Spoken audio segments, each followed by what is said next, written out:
All right, everybody, back at you with another edition of Drummer Nation, and we're trying this cool thing with four guys talking. I'm not sure what we're going to call it yet, but help me say hello to my friends, Adam Nussbaum, Ed Soph, and Billy Drummond. And the ideas came from this thing we did a few years ago during the pandemic where a bunch of drummers got together and talked. So anything can be a show. Anybody want to go first? I got a few things on my mind. Anybody? Talk about Ed Blackwell. Okay. Let's talk about Ed Blackwell, great New Orleans drummer.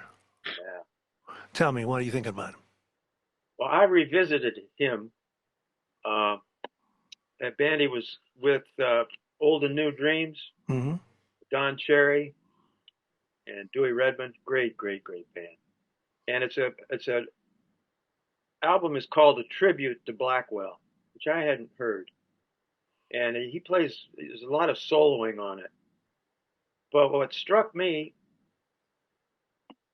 after you've been away from something for a while and you come back and you listen to it with maybe a little older ears, it just amazed me how, first of all, the touch, the sound, the orchestration. I mean, it's unbelievable. He's not just, playing the tune. He's composing, really composing. And the time, the flow, it's just amazing. And especially since our kid comes in for a lesson who's relatively well educated on the instrument. And I'll say, well, what do you think about Blackwell? And oh, who? I said, Ed Blackwell. No, he's not known in this younger generation, and it's a damn shame because his playing is so transparent that things that you want to teach younger folk about playing the instrument musically are so obvious in his playing. Such beautiful examples. His soloing, his motivic development, all that kind of stuff. He plays like a horn player. So that's what's been getting me going. That and another guy who's very much unsung, Al Harewood. Mm-hmm. He's a left-handed drummer. And I found a record with him with Horace Parlan and a bass player I wasn't hip to, George Tucker. Damn, he's bad. God damn, swinging, unbelievable. And Horace Parlan come in for his solo. Booker Irvin, the great tenor player's on it too. And when Booker's soloing, Al is comping, beautiful comping. But when Horace plays, it's complete change. Straight quarters on the ride cymbal and cross stick on 4. And just swinging like mad. So another cat that I shouldn't say that, it's a stupid thing to say, but who's not as known as well as he should be. And all the stuff he did with Lou Donaldson too.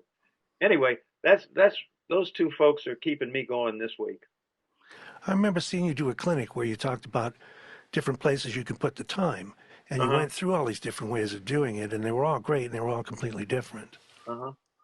Yeah, it's fascinating thing, isn't it? And Ed, everybody's you different. brought up the word that I always think about when I hear Blackwell. There's a transparency in his sound. And, it's not a thick sound. There's a lot of air in his sound. It's like Higgins. Yeah, they had a similarity. Right.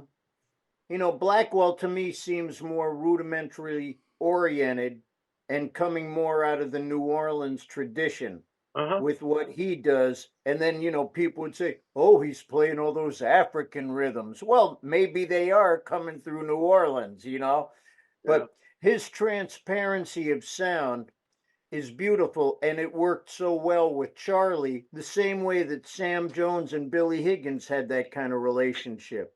Mm-hmm. And Al Harewood is somebody I always bring up as well, because there's not a lot of activity with what he does, but it's so clear and so swinging. It's just beautiful the way he plays. And that was a rhythm section that did quite a bunch of dates.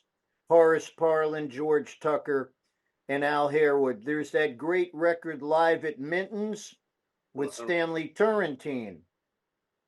There's 2 volumes that they did on Blue Note with Stanley Turrentine and Grant Green, and that's a great record as well.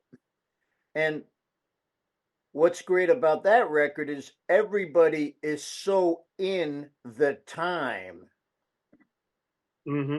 You know, everybody's time is so strong and clear. It's fantastic how just they all work together as a wonderful team. I saw Al a few times around town, you know, when I first got to the city, and I remember just being so impressed with his clarity. Mm-hmm. And, you know, didn't play, never played anything stupid. And I hear this a lot now. I hear a little too much of not enough sometimes. But I'm glad you brought them up. And there's a great video that showed up not too long ago of that band, I think in Berlin, Old and New Dreams, right? Mm-hmm. Well, it wasn't with Don though. It was with just Dewey, Ornette, Charlie, and Blackwell. Right. And it's fantastic. And Blackwell's playing really hard too. And he's got a gong. He's playing a gong, and like you said, he and Charlie got a nice hookup, you know. And Peace. it's interesting because Blackwell always seems to me like a combination of the New Orleans second line and his love for Max, the way he puts together, constructs solos and uses melodicism, you know, and combined with the fact that I know he went to Ghana with Randy Weston at some point. So all of that kind of mixed in is what gives you that kind of that dancing feeling while he's playing time and when he solos, in my opinion. And I only got to see him once, and he had the Hollywood pedal floor tom, so he was using that as well to add to the tonal palette of the tom toms and the bass drum and everything. And he's one of the greats. There's a record called a piece on one of those old New Dreams band records called Togo. It's a feature for him. It's with old New Dreams band. I think the studio record that they made on ECM, because they did one or two for Soul Note or Black Saint. Oh, it's it's on this tribute to Blackwell album. Yeah. But it's on another one. Togo is the one I'm talking about is on another record, which is on ECM, the very first old and New Dreams band record on ECM. And it's great. It's really fantastic. Which one is that one? Can you see this Moo? Cheery. There it is. It's coming in and out because you got the blur on. Don Cherry, go. Yeah, Moo is great too. It's duo with Don Cherry and Blackwell. And you know, these guys to me, they're so like rooted. It's almost, you know, to me, you know, Don Cherry was like a minstrel of the world. You know, he was like a world traveler, and you know, he's playing the dozanguni, he's playing piano, he's playing the flute, the trumpet, he sings. And they also did a very nice record for ECM, Don Cherry and Blackwell, called El Corazon, which is beautiful. Just to hear the relationship that these gentlemen had is fantastic. And I got to pull these out. I got them on vinyl. Yeah. I haven't listened to them in a while. I had a friend who went up and had a lesson with Blackwell when he was teaching at in Wesleyan at the university there in Connecticut. And he said his whole teaching approach was built around ways of playing, augmenting, and diminishing paradiddles. Really? Yeah. And you listen to his soloing, is a lot of the linear patterns that he uses paradiddles and paradiddle variations. Yeah. And the way he breaks it up around the kit. I have a little exercise that I got from somebody from Blackwell. Oh, yeah. I've seen that before. What is that? Who gave you that? I got this from Jeff Watts, who got this from Blackwell.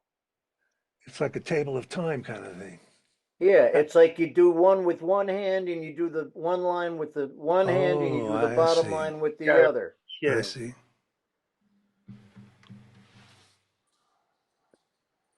Yeah, I like So that I second thought this thing. was fascinating. Okay. Yeah, I mean, I find that's a fascinating thing. You know, I also remember the thing when Philly Joe was giving a clinic somewhere and he was telling everybody, play paradiddles with your feet while you do doubles with your hands. And then switch it around. Yeah, you know, it's nothing like new. Nothing new. Stick control, hands and feet, put it wherever you want it, put something against it. Somebody made the point that we rely on all these old books because they didn't have drum set books back then, and we just had to modify them. So we had the stick control book and syncopation book and all the others that everybody's come up with a million new ways to teach. the systems. I mean, I remember, you know, there were systems that Alan Dawson came up with. I remember when I was studying with Joe Cazares, he had some different systems. Charlie Persip, I'm sure you did too, Ed. You know, it was like you didn't need a lot of books. You just needed different ways to approach that information, which I thought was good. Builds vocabulary, I think. But the other way of looking at it is phrasing, right? I mean, you could take let's put the right hand doing this, the left hand doing that, and the foot, and this, but you can also do, you know what I mean? You can do phrases. Sure. That go to the same. I always think of it more like phrasing than I do those patterns. Even this, they work to open up your kit. Did you use a lot of pattern stuff when you're teaching it? No, I used melodies. Yeah, that's what I was getting at. How about you, Billy? I would insist. I wouldn't insist, but it was good if the student. Well, let's put it this way: you pretty much play the drum set the way you play the snare drum, and if they don't have their chops together, just I'm not talking about speed and all that, but just touch and rebound and the usual can of worms. Then they can't play the phrases. Then they go to play melodies. If their sticking's all stuck up, they can't play in a flowing fashion. So that's when I would bring the books in and have them play. Learn to play, let the sticks bounce. How about you, Billy? This from you, Ed. Oh yeah. Oh, I see what that is. I've had this one for years. This is a great document right here. This is like the infinite page. You stole it. Of course I did. I steal from many Stole that people. motherfucker. That's the whole thing. Everybody steals from everybody. How about you, Billy? Milton Berle. What did Milton Berle say? To steal from one person is plagiarism. To steal from many is research. That's right. Well, you can't play like them anyway. Whoever your idol is, you're going to try to imitate that person. It's going to come out like you. You can only, How about you, Billy, in your teaching? Are you more of a phrasing, melodies, or exercises and books and patterns and some combination of in the middle? Well, for me, since I didn't take drum set lessons, I don't know how to. I wouldn't know how to teach anything out of a drum book because I didn't do any drum books. Drum set books. Right. Not. I did snare drum stuff. Wilcox and Cerrone and all that, Albright. Standard literature. But I never did any drum set books. So I don't teach out of any drum set books. So I try to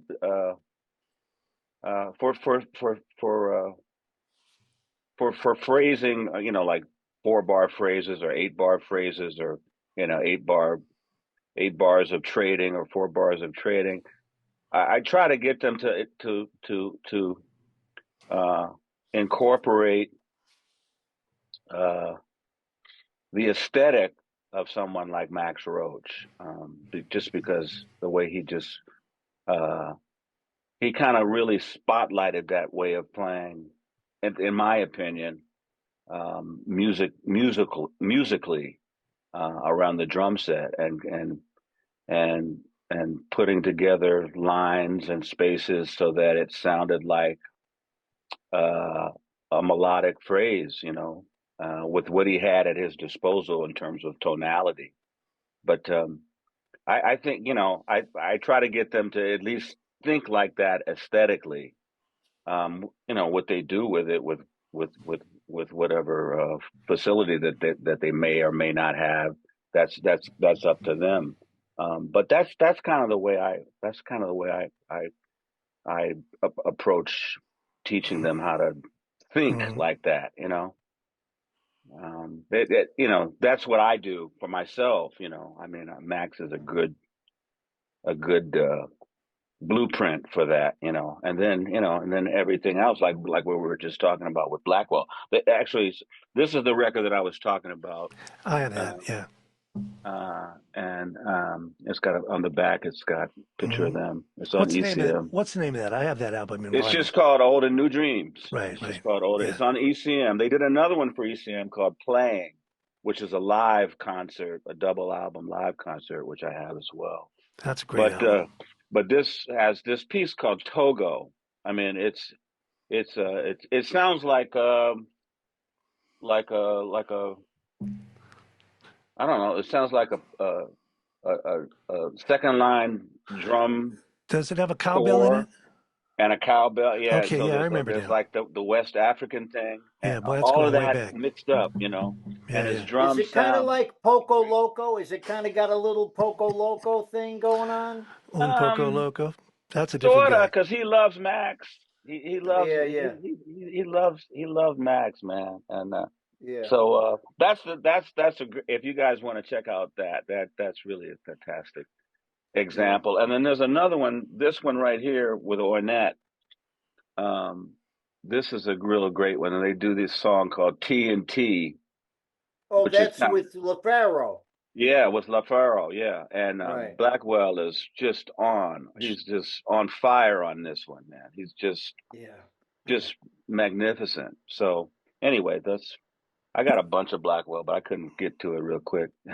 What do you think of the Ornette stuff with the harmonic stuff in the 80s? You know any of that music?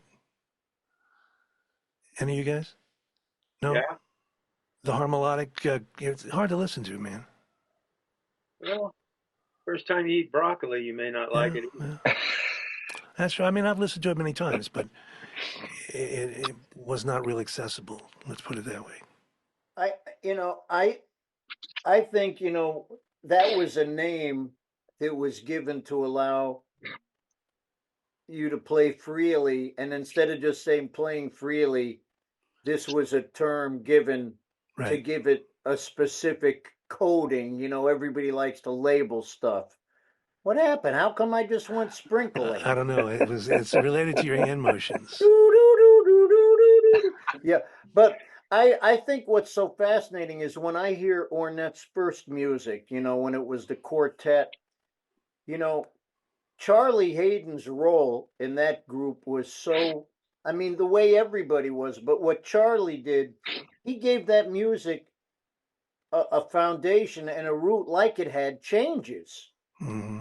I mean, that's part of Charlie's brilliance, the way that, because he was the harmonic foundation within that situation. And I think, his role can never be underestimated with what he brought to that situation. And to me, it's very rooted in the blues and country music and folk music. I really hear that in there. There's a real honesty. Shape of Jazz to Come and what, Turn of the Century, those are great. Those records those are great albums, incredible man. records, and they're very accessible for being so-called out. Yeah, I mean, it's always swinging, without a doubt. It's always swinging, and I find it, always enjoyable to listen to. I did find the record Skies of America as a very interesting project that Ornette did with a full orchestra. And that was interesting to listen to. and I enjoyed that. And he scored it for the orchestra? I believe so. I have to check my database. One moment. He's got a few back there. Yeah, give me a minute. Talk amongst yourselves. Talk amongst yourselves. I just got back from camping in the North Georgia mountains like an hour before the show. So I'm a little sun-baked and sleep deprived. But what else you got? What you thinking about, Billy? What's I on don't your know. mind? You're back at I'm school, right? School's in session. yeah. It's been back in for about a month and a half now. Yeah, so busy with that. Yeah, I don't know. I'm just here. Being a fly on the wall. I've never met you, Mr. Soph. I Likewise. know about you. I've heard about you since I was in high school, I guess, and in the '70s, and so seeing your name and the drum circles for decades now. So it's very, very nice to meet you. I think I've had a couple of your students. One I just saw recently. He graduated, but he was at Juilliard for a couple of years. Named John Storino. Oh, sure. Yeah.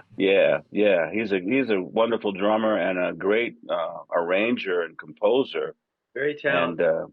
yeah, super talented cat and super sweet guy. I think he just got married. And so I just saw him at this little Zildjian thing that they had out here in Brooklyn. Mm-hmm. Um, uh, and he's doing really well. He just put out a new record with all of his arrangements and compositions, and he did some really slick stuff, man. He did a couple of arrangements of some Victor Lewis tunes Mm-hmm. that for big band that are really fantastic. Really fantastic. I He's didn't a know good. Victor Lewis wrote for big band. Oh, well, Victor Lewis wrote for He wrote small tunes. group. Right, Yeah, okay. he And wrote then, tunes for Woody Shaw's group, and he right. wrote tunes for his own bands and for his own records. But John, Ed's former student, uh, is a real great arranger, Arranger. and so he took some of Victor's tunes, like "I Want to Stand Over There" and Seventh Avenue South, and some of these other tunes, and arranged them for big band, and it's super slick. Is this Super. been recorded? It's out now? Uh, it's been recorded. I don't know if it's out because Okay. I'd love to hear that. yeah, he was kind of looking around for a label. You know how it is. Trying to find somebody to kind of put it out. So he's been shopping it around. I'm not sure if it's actually out yet, but I don't think it is. yeah, but it's really something.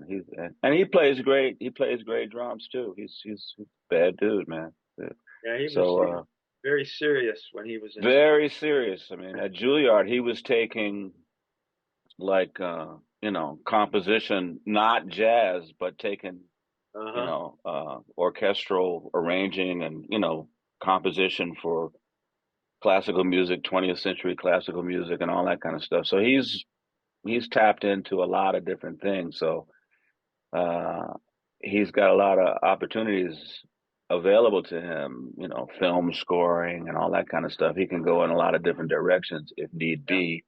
Good And for in him. this day and time, that's an asset that you want to have because playing in these nightclubs it ain't gonna cut it these days anymore. It's a pleasure to meet you finally.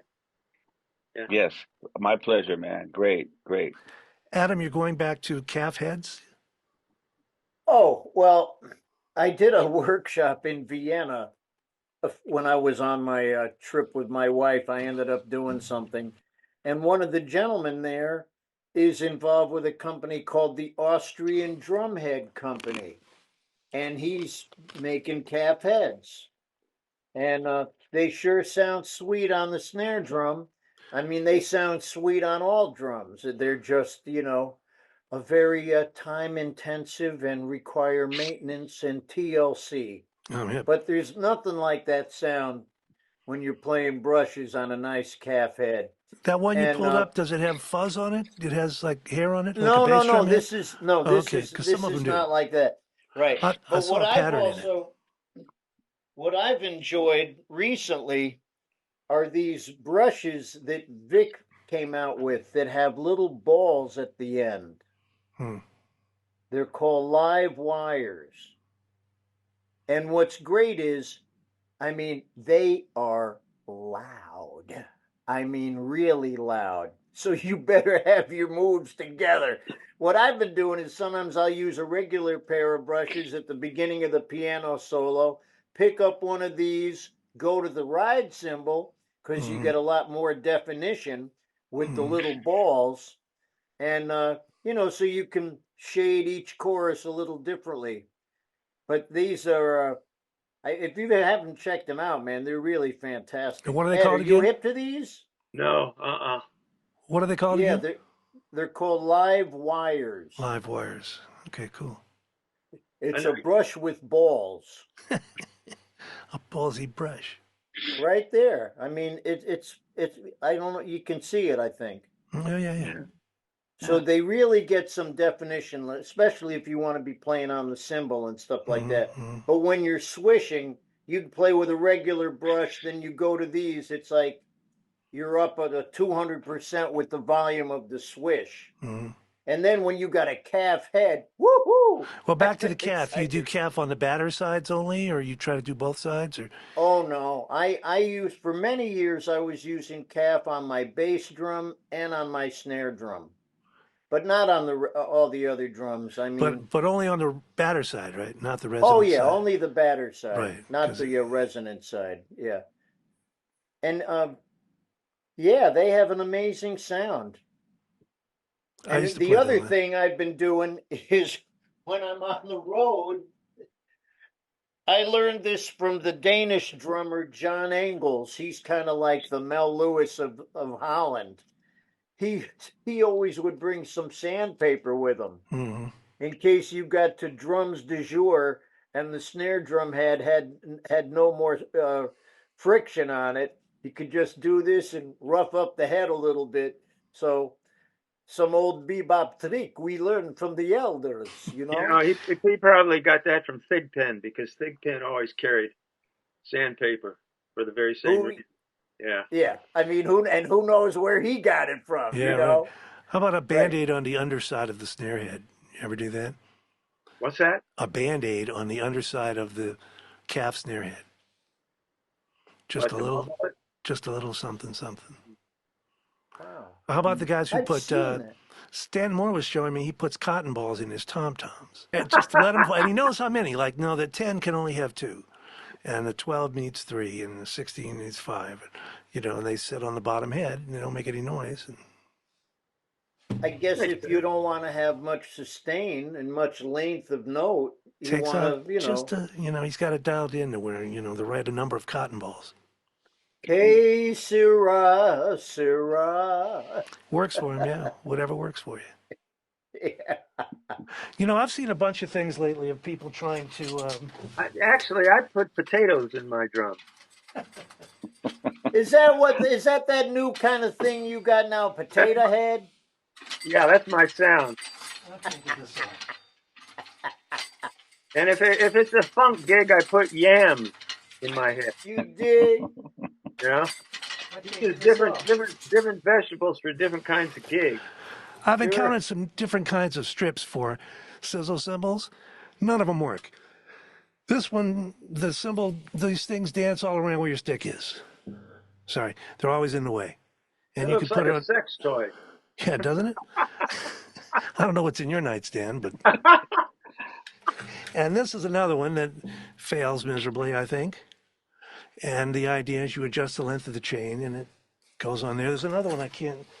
Hey, Michael, I've got some stuff to sell you, man. Yeah, right. I didn't buy any of this junk. Man. It's given to me. And here's the last one. Sabian sent me this. Is what they do with the little holes they make in the cymbals. They make holes inside of them, and then that's supposed to be a jingle thing. But again, it hangs right where you hit right where the stick hits. So I'd rather stick to my rivets, 12 o'clock, 3 o'clock, 1 o'clock. There you go. And it's never where the stick hits. I've always been using those little tiny split rivets. That's what I use. You know, where Yeah, when they're you easy. split them back, you get the head and the tail of the Right. rivet vibrating. So you don't need that many rivets in the cymbal to get that sound. And when you So, reach in your bag, it slices your hand up. well, these are no, it's not as bad as the regular ones. That's why I Right. switched to these. You know, I'm a sizzle head. I need to have them. I need to have them too. But we would always try to find, you know, you have to put the cymbal on a stand and see where it lays before you put the rivets yeah. in, right? So ordering them from overseas never worked because they never knew, you know, they couldn't do that. So we'd have to do them on this side when I have my cymbal company and decide, Yeah. you know, it's got to be in the right spot or it's a pain in the ass. It's in the way. Anyway, I haven't found any of these jingle contraptions that people give me at trade shows to be any better than a rivet. Well, you guys used to use just like keychains, Right, yeah. Yeah. and some of them Pennies. would put a key on it. Yeah, or take 2 pennies in half, you know, tape them on just for a minute, see how it works. Somebody gave me this at a gig. Paper clips. No, not paper clips. what Just are like they? real chain. Oh, real chain. Yeah, that's pretty A heavy. little heavy. Yeah, and it's going to hang where the stick hits always. That's the problem. Yeah, Similarly, if you have a cymbal with rivets in it and you put it on a stand with a tom, you know, a lot of people have rack toms and cymbal stands and multiple. Every time you hit the tom, the sizzle rings. So what? So somebody should answer it if it's ringing. So what? Depends on the music you want, you know.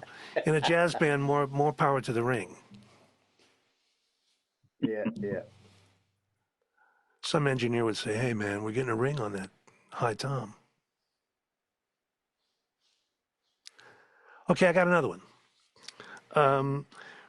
It's about the gospel chop stuff. We've had on the show a couple of guys, and no slight on these cats, but they play a zillion notes. And we've had on the show a couple of guys who were known for big hits and lots of notes. One was Chester Thompson, who said, you know, I used to play a regular kit, and Zappa, I was playing Zappa's gig, and I show up, and he's got 10 toms and all that stuff, and I had to play that because he wrote for that. His music required it. He wrote for all that stuff. And I asked him about the new kids doing that. He wasn't too thrilled with it. And then I asked Billy Cobham, another guy known for a lot of notes and a lot of drums. And he said, he made a good point. He said, these gospel chop kids doing all these notes, they're playing in cathedrals, you know, places with 60-foot ceilings, and then putting all these notes in there, and it's just a blur. It all runs together. So I was surprised to see two cats that are known for big hits and lots of notes, who are wonderful, great artists. You think everybody's getting a little busier now when they're playing? Anybody? Well, I don't know. You know, the music. If the music calls for that, you know, and some of it does, I guess now, then that's what you do. Like you just mentioned two probably prime examples of the music calling for it. Mahavishnu certainly called for it.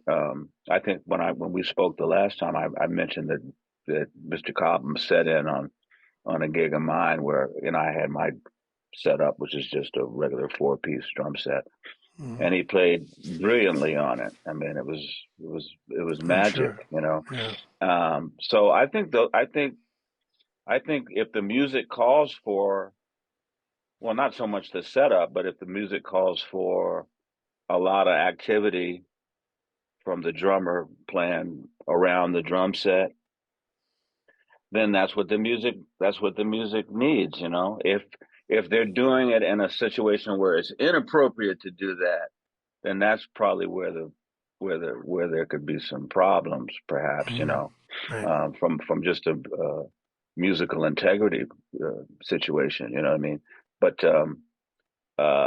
it's hard to. It's the thing that I've found, that it's hard to get, let's just say, a younger student that's coming from being influenced by the so-called gospel chops thing, and trying to get them to understand somebody like not Ed, what Ed Soph was talking about, Ed Blackwell. Al Harewood, Oh, Harewood. Yeah. or Billy Higgins. Mm-hmm. to get them to understand what that is and why that's more appropriate than playing a bunch of stuff all the time and not thinking about the fact that the music doesn't sound good if you're doing all that stuff, and it sounds way better if you're doing what Al Harewood does or Billy Higgins does in those kinds of situations, you know. Mm-hmm. But you know, I think it takes a certain amount of maturity to come to that realization and experience, you know, and you know, being on the bandstand with somebody that's older than you, perhaps, that would turn around and look at you with a funny look, or maybe even say something to you, or Or maybe fire you. worse. Yeah, maybe worse, and say, and, you know, and it's just like this isn't that's you know, what are you doing? You know, I mean, you know, there's you know.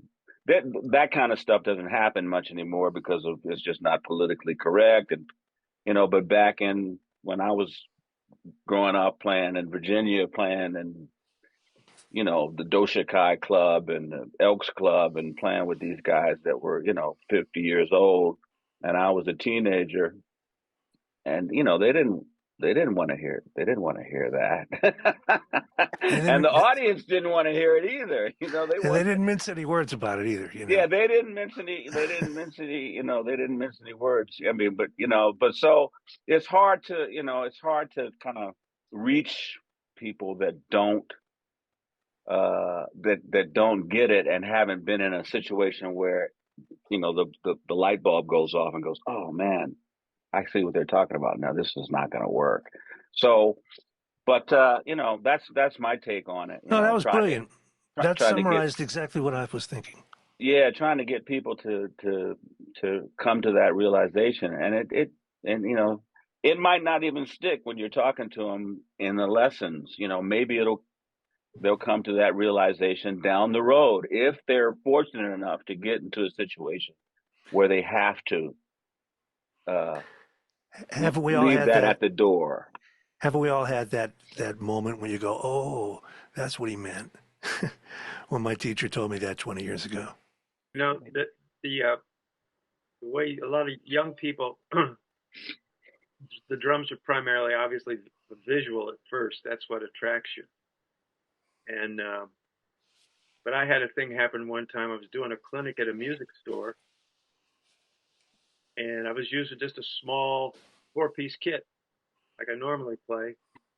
And before the clinic, I'd sit somewhere in the audience while people came in, just listen, try to get an idea of who I'm going to be talking to when I do the clinic. These two high school kids came in with their rock and roll T-shirts on, and they came up and they looked at the drum set and looked at each other and said, "Let's go. This guy's no good. Look at how small those drums are." And that was it. And I thought, man, that was a lesson for me right there. You know. I had a student tell me he went to a college concert and he couldn't play on the stage. All there was like a piano and some drums and a bass and some music stands. That was it. Like, yeah, what do I you need? played a gig the other Cirque du day. Soleil? It was, it was trombone, bass, and just a snare drum. Wow. That's fun. And we had a ball. And it was like I was playing on the side of the drum, whatever. And it was like, you know, I try to do what I can with what it is. And I think the thing, you know, that Billy brought up and that we've all dealt with is we let the music tell us what to play. You know, I don't have an agenda when I go to the gig. My job is to try to help everyone else sound good. And you have to be aware of what stylistic approach the other people are taking, and you want to try to facilitate them. And the thing I always say is if you want to make music with others, you got to gain their trust. So, yeah, you know, what is the music telling you to play? Not you trying to fulfill an agenda. So, when it comes down to that, I mean, that's a whole other thing now that we're getting into with all the, you know, the drum gymnastics that are being purveyed through social media. That doesn't really have anything to do with making music with others, you know. that's something else. And yippee-i-yo-ki-yay, that's not what I'm going to try to do. Right. I just want to play with other people and help them sound good, and hopefully they like what I do. I get a smile in my pocket. But that's the attitude a working drummer needs, what you just Yeah, said. right. When Yeah. working with students, the I guess from my own experience, I thought improvisation was based solely upon making sounds. And of course, I realized later on it's also about silence too. And so with my students, if they're old enough, I use Miles's little saying. He said, somebody asked him, how he came up with some of the stuff he played. He just said, I listen for what I can leave out. And it just sort of reversed the whole equation. Right.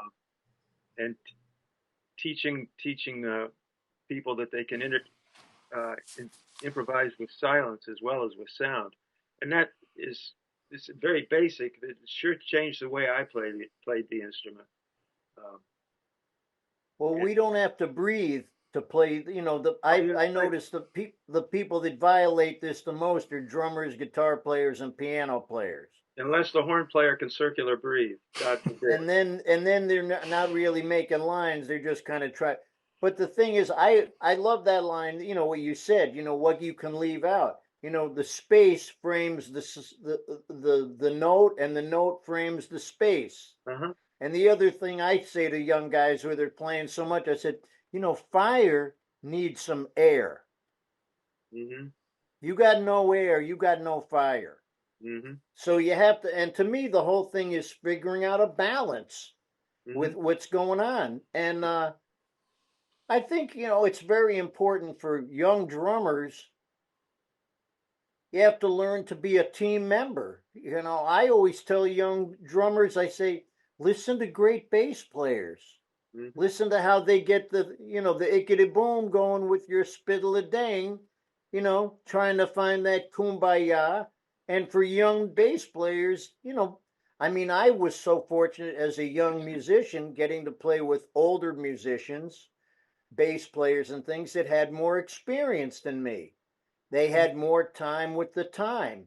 And that was very, very beneficial for me. And, I think young bass players need to play with experienced drummers and vice versa. Young drummers need to play with experience.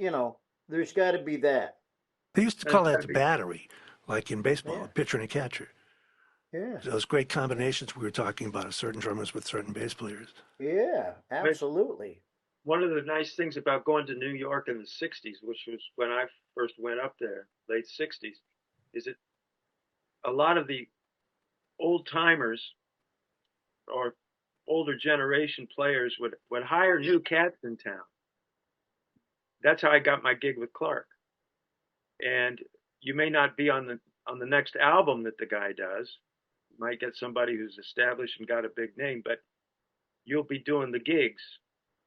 And that kind of mentorship, good Lord, it's just invaluable. And I don't know if that sort of thing is continuing. I know it is with Mr. Drummond and Mr. Nussbaum and myself. But I guess you become a mentor whether you like it or not once you get older. And I see that as the saving grace, is that we're talking about John Storino. And I can see John Storino when he's 65, 70 years old, mentoring younger people with the musical experience he's had.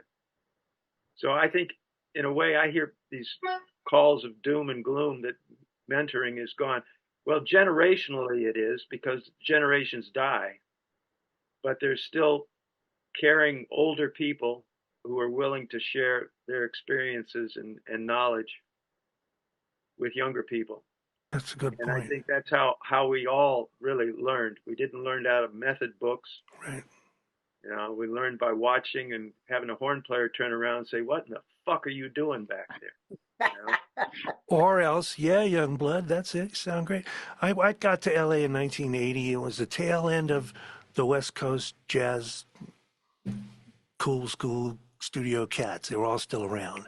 And I could go hear them, and a lot of them would like to work with young players, so I got to work with a lot of them, and that's how it's supposed to be passed down, right? Yeah. I think, I have, as I've recently entered the third on this journey here, I realize I've been so grateful to receive so much from my experiences. I have an obligation now to pay forward what I've received. And I Right. want to try to help people out the way people help me out. We're part of an oral tradition. We stand on the shoulders of our fathers, and I heard a great line. Mavis Staples was getting, I think, the Kennedy Center Award.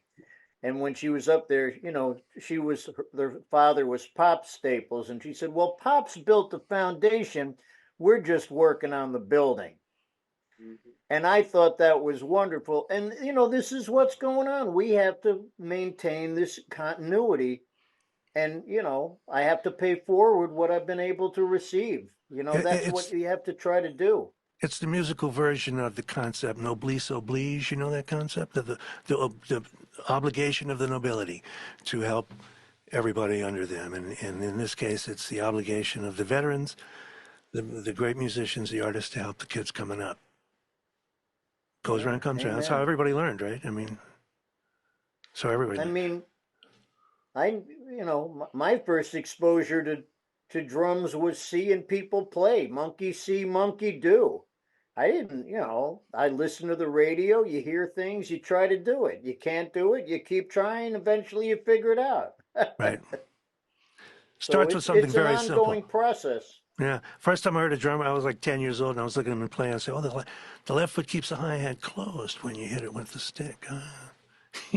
So that little I knew. But we all watched somebody and figured all that. All right, gentlemen. Anybody else got anything earth-shattering to throw down? I had a question for Mr. Drummond. Ooh, okay. Yeah. Listen. You said you'd never had lessons on drum set, but you had other background in snare drum and all. Mm-hmm. Yeah. Any other percussion instruments? Well, I tried my hand at being a classical percussion major, Uh-huh. and so marimba and xylophone and Mm-hmm. timpani and all the other little accessories that a classical percussionist has to kind of deal with. This is back in the '70s, and so I didn't stick with it too long, and because my heart wasn't in it, but that was the situation that I was in at the school that I went to.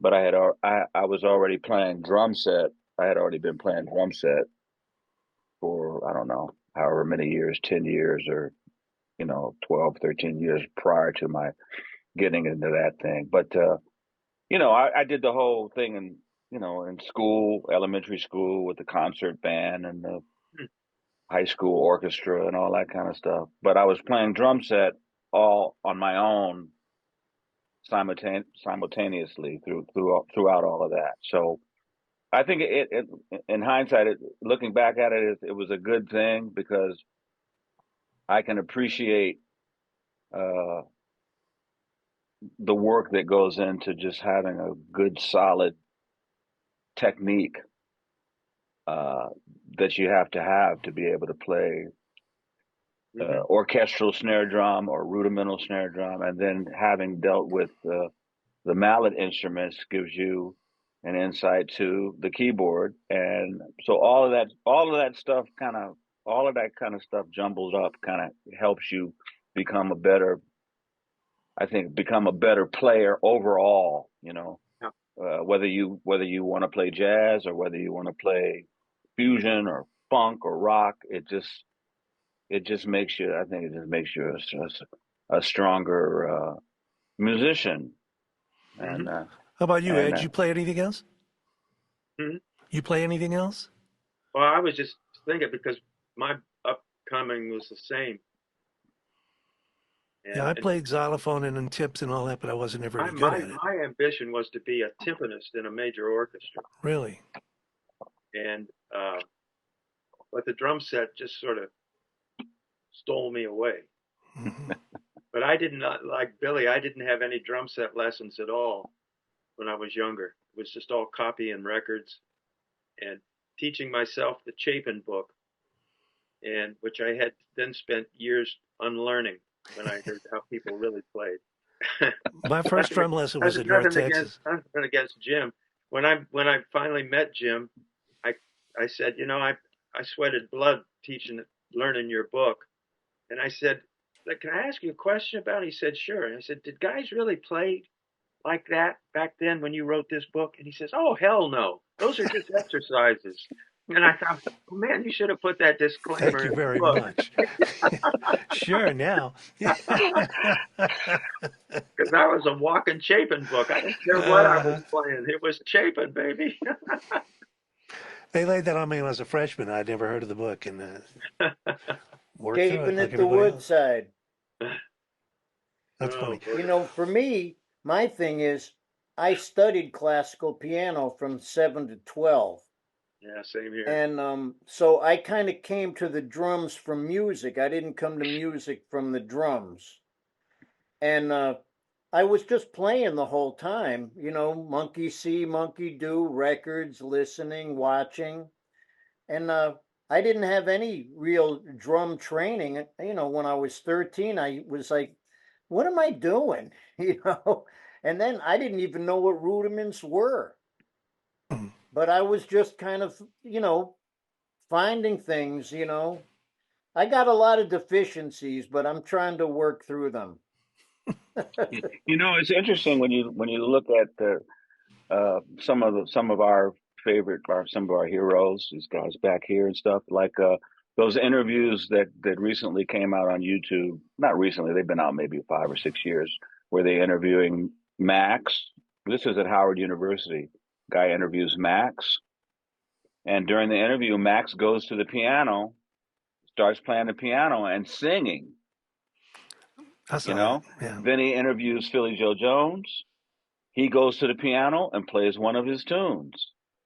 Tony Williams spent years studying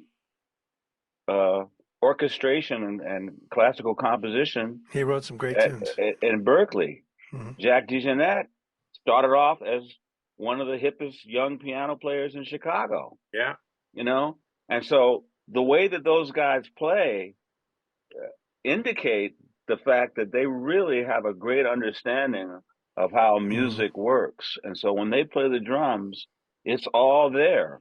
Yeah. It's all there, Billy Cobham is a great composer. Mm-hmm. Lenny White's a great composer. Victor Lewis, we just mentioned.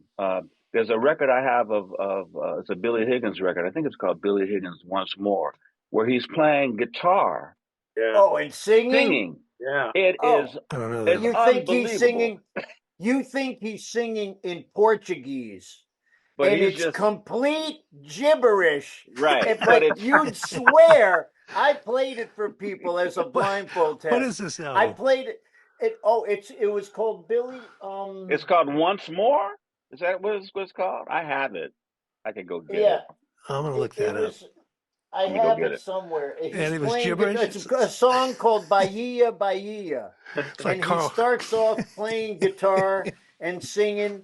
And if you didn't know, you'd swear it's Portuguese. It's like Carl Reiner. And then the band comes in. It's with Cedar and Bob Berg.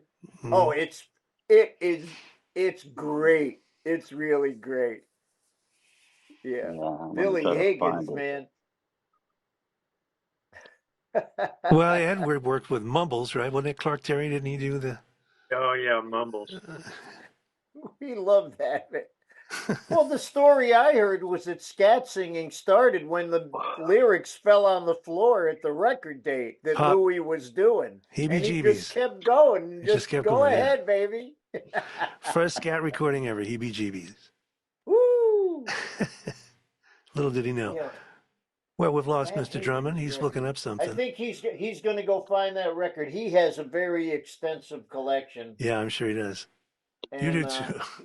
Well, this is it. I'm wondering out where I can reach him right now. Yeah, Soweto. That's with Bob Berg, right? Yep. Tony Dumas.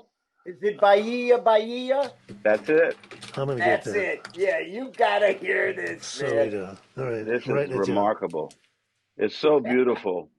It's so beautiful. It's just incredible. I play this for people for blindfold tests too. No one gets it. And then when they find out who it is, they are shocked. Yeah, yeah. As I played it for some Brazilians. I put it out for them right away. They go, "What is this nonsense?" They knew right away.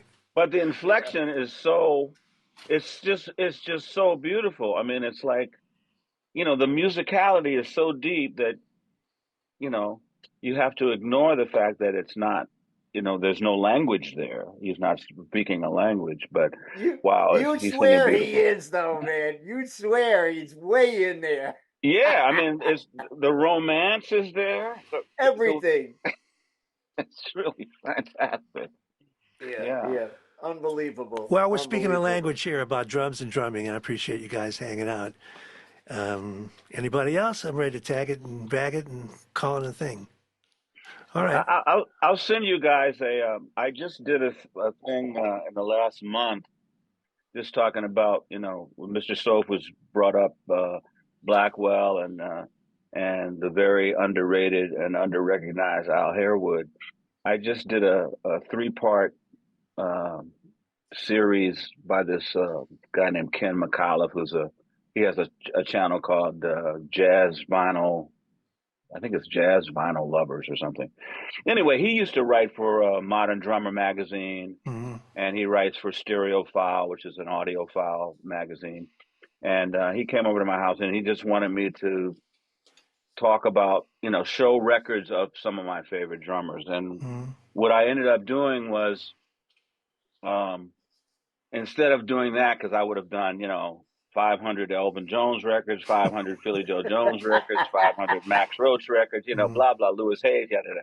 So anyway, I tried to focus more on drummers that weren't talked about so much, jazz drummers that weren't talked about so much, that I had on recordings, that I felt like, I could shed some light on them, to the Mm-hmm. general public. And so I'll send you guys links to it, because I'll I put it. talk about Danny Spencer. I talk about uh, Barry Otchel. I Oh talk yeah. about Horace Arnold. I talk Mm-hmm. about Jimmy Hops. I talk Woo! about Sunship Theus, Eric Mm-hmm. Gravatt. All these people Oh, that Eric Avant. they had a big influence on me when I was coming up in the '70s, because they were on records at that particular time, and now they're not talked about much, and some of them aren't here anymore, and some of them are still here, and they're still not talked about much. So I'll send you guys links to it, because a lot of people seem to really enjoy it, and Please do. I'll put it in the show notes. yeah, Look in yeah, the show notes below for everybody and yeah. check it And out. one of the releases that I spoke about in talking about the piano is that there's a Joe Chambers record where he plays solo piano. It's just Joe Chambers plays piano. It's just solo piano, and it's incredible. I didn't know I about that. mean, yeah, he plays his ass off. I mean, and we all know that Joe, is a great vibraphonist. Right. He's a great composer. He's a great drummer, and the way that he Woo! plays the drums,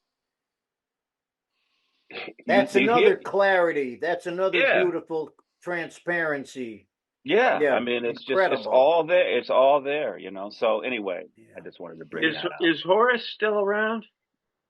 I believe so. Yeah, I think he is. I think he just retired from William Yeah, he Patterson. was there. That's where he was teaching. Yeah, but he did 2 records in the '70s Oh, I for know. Columbia called Yeah, Tribe and Tales of the Exonerated Flea, yeah, and That's he wrote all the music, yeah, and he's right. playing.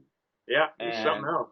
yeah, and these records are, very similar to what was happening at the time with the Weather Report and Return to Forever and all that kind of stuff, and it and really involved compositions, and he's playing great on top of all that. So so he was one of the people that I brought up, and it's just good to give these guys a little something, you know, while Give 'em they're some still love, here. man. Yeah, Yeah. while they're still here, man, This because is they, what you know, this is what I was looking for. If you're a young person watching, you're going, "Who are these people?" Look them all up, man. You need to know.